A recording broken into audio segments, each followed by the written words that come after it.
here back in the Yorkshire Dales, and I'm with, as I promised, Jonathan Turner. Jonathan, lovely to see you. Thank you for joining us this morning. Thank you for inviting me. Well, he did actually join us last night, but that's another story because we had a great meal, and we're at the Yorke Arms, aren't we? We are.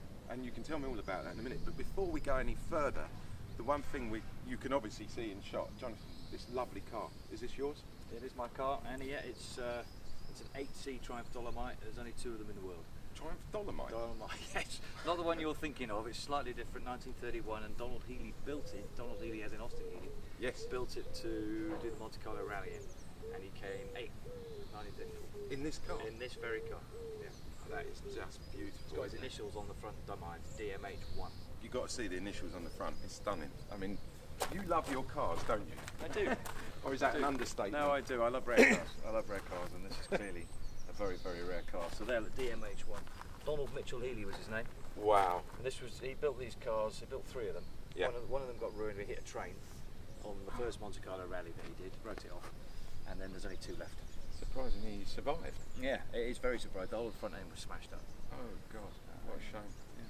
But you also, I mean, we went to Bowcliffe Hall yesterday, which is also one of your places that you love to hang out.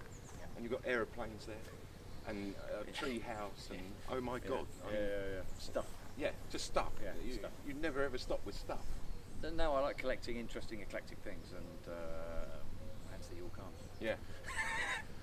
Interesting eclectic things. On my left shoulder you will see the Yorke Arms. Tell us a little bit, how did you get involved in this? It's really in Yorkshire, the village that we're in, Ramsgate. It's a really, really iconic. It's a Michelin star restaurant, as you know, but it's just an iconic building. It's a beautiful, beautiful, one of the most beautiful villages, quite frankly. It really is. It's stunning. So when I heard it was for sale, I thought, what I don't want to happen, being a proud Yorkshireman, is somebody from Lancashire buys it, which would be a disaster, or even worse, somebody from London. So I thought somebody from Yorkshire, who's proud of Yorkshire, has to buy the Yorke Arms. So I bought it. There's no logic to it other than that. So, but you'd obviously been here before. Yeah, and Frances Atkins, who's the Michelin star chef, is incredibly famous. She's one of only 7 Michelin star female chefs in the whole country. And Frances wanted to retire, and we met each other. We got on really well. We're hitting off, and I said, "Look, why would you retire? Come and work with me. Let's work together. I can work my magic in terms of the building and the interiors and all that stuff. Yeah.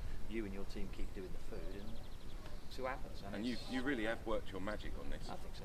So guys, if you want to see inside, click up here. It's going to drop down in a second. Yeah, up there. I love the way he does that. Click up there and you can see the video of the inside of the Yorke Arms. Well worth a little look. Anyway, so how long have you been involved with this?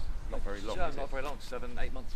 And you completely renovated it? Yeah, gutted the whole place. Yeah, we've done 20 bedrooms. 20? Restaurant, and obviously the residence lounge, we've done the bar, and we've done 20 bedrooms. Ensuite bed. And Frances is still here? Yeah, she's still here, same team.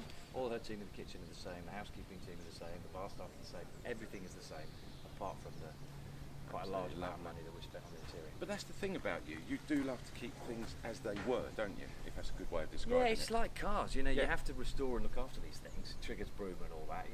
That this is a very, very old car, but it's been restored quite a few times. And it's safe. I know the brakes work. It's the same in there. The building has been restored. Yeah. But it needs to look like it did in 1910, 1912, when other people like you and I turned up in their cars, because this was a coaching inn. It still is. Right. They used to come here in some beautiful old charabancs and motor cars. Wonderful. In the early part of last century. And that's what we're doing now. Same thing. You in the Morgan, me in the Triumph. Yeah, well, we drove here yesterday. I mean, obviously you've seen that in the previous part of the video and stuff. And the drive here is spectacular. You gave us a great route. We came through past the brewery. Yeah, you went through Massam. Yeah. There's a brewery there. Try the beers. Absolutely unbelievable. I had this stout that tasted coffee. I'm not going to get into too much on that. That's Yorkshire beer. Oh, Theakston's. Theakston's, that's in it. The world. Yeah. So what's next for you? I mean, you've got a pub, you've got, this massive I can't hall. tell you, Andy, my wife's going mad. She says, slow down, you do too much, I've still got a wife? I've got, just hanging on.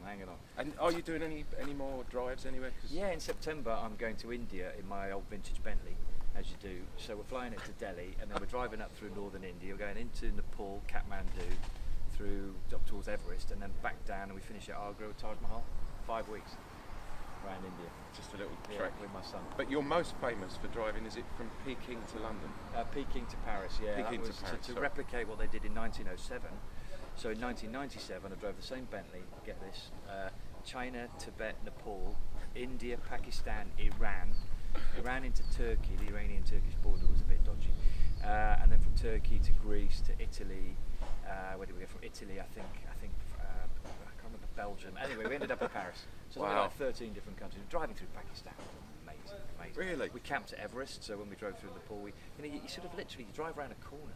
You're looking for it. You think, well, it's got a bloody great big mountain, but you can't really see it. And then we came around a corner and there it was. And I just cried. I mean, it was amazing. You just see Everest. You just see Everest, yeah, and you're in a vintage Bentley and you're bloody freezing. But you just see this massive mountain. You think, you grow up talking about Everest, and then when you see it in the 1920s, sat there, and I sat on the side of the car and I just cried. I looked at Everest, and I was blown. One of those moments. Yeah, one of those moments. So is there anything in your life you've yet to achieve? Have you got the Loads. There's loads of places I want to go. There's loads of things I want to do. There's life's too short. The old Steve McQueen thing we talked about last night. If you ain't living life on the edge, you ain't living. Yeah. There's so many things that we should all do if we're lucky enough to do it. Yeah, that's very true. Well, I'm lucky enough to meet you, and I've been lucky enough to stay at the Yorke Arms, guys. If you do get a chance to come up here and sample some of France's cuisine, and you never know, this gentleman might be floating around, which he inevitably does. Driving around, not floating. Come and check out the Yorke Arms, fabulous place. Bowcliffe Hall, as I told you yesterday, another fantastic place. Is Bowcliffe open to the public? No, good God, no. You're not allowed to go there. Unless you speak to Andy. If you speak to me, I might be able to get you in, speak to because I Andy, know a yeah. man who might be able to twist it for Oh, you. man who can. Jonathan Turner, Thanks for being pleasure here. as always. Thank you for being Love here. seeing you. Thank you. Thank you for inviting me. Guys, don't forget, if you like this, give me the smash that thumbs up, because you know I love that, and subscribe, because we need more stuff like this, and thanks to you guys subscribing, we get to do more stuff and show you this. Thanks.